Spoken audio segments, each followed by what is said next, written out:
ខ្ញុំគិតថាសប្បាយចិត្តនៅនេះបើចិត្តថងថាខ្ញុំនៅ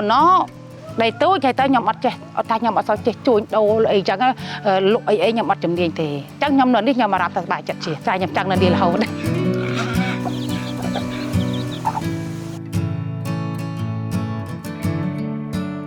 ខ្ញុំរងថ្ងៃប្រកបមុខរបរបាត់ស្រាចិញ្ចឹមជ្រូកបាត់ស្រាហ្នឹងបានថាបានតិចតួចគ្រាន់ថាបច្ច័យប្រចាំថ្ងៃដែលដោះបានដោយថាมันលំបាក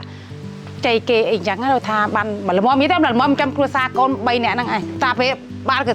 បាយស្រាយចឹងទៅឲ្យជ្រូកដល់ពេលយើងខ្វះខាតលុយបញ្ចេញជ្រូកយកមកឲ្យបញ្ចេញចុងកវិញចាំតែវិលជុំណាអូនជ្រូកខ្ញុំបានចាំពេលផើមនោះ2ទៅជ្រូកគាត់ថ្ងៃពេលសាច់ទៅ4តុងប្រហែលជា4-5 ខែនោះបានលក់បើកូនបើបានប្រហែលជា20ថ្ងៃអីលក់បញ្ចេញហើយ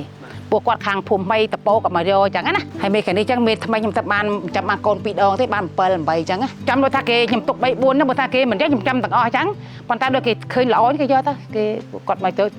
ចាំទៅអត់ទៀតអញ្ចឹងណាវិញនេះខ្ញុំទុកនៅគេថាខ្លាច់បាយស្រាយអញ្ចឹងចាក់ចោលអញ្ចឹងណាអញ្ចឹងខ្ញុំត្រូវទុកទាំងអស់ទុកខ្លះទៅចាំទាក៏បានច្រើនអញ្ចឹងខ្ញុំចេះតែដាក់ទៅមន់ទីអីចេះតែដាក់ទៅប្រកាសមន់នឹងចិត្ត10អីយ៉ាងមេមន់អញ្ចឹងណា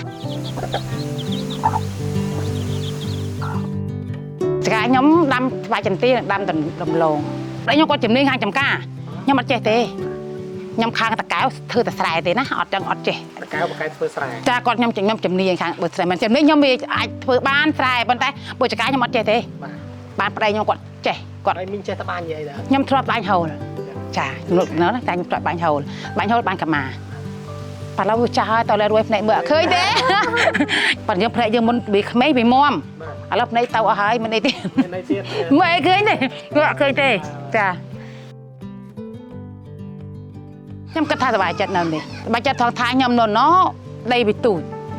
ហើយទៅខ្ញុំអត់ចេះអត់ថាខ្ញុំអត់សូវចេះជួញដូរអីចឹងលក់អីខ្ញុំអត់ជំនាញទេអញ្ចឹងខ្ញុំធ្វើអញ្ចឹងចេះទៅវាស្រួលជាងដូចថាខ្ញុំមានពេលដើរនេះនៅអីខ្លះហើយនៅលក់ដូរវាត្រូវនឹងលក់តែដល់ថាបើចាំចឹងយើងឲ្យស៊ីចឹងដេកលេខបានហើយមួនអាវាយចវោរបស់វាទៅចឹងខ្ញុំនៅនេះខ្ញុំអារម្មណ៍ថាសប្បាយចិត្តជាងចាខ្ញុំចង់នៅនេះរហូត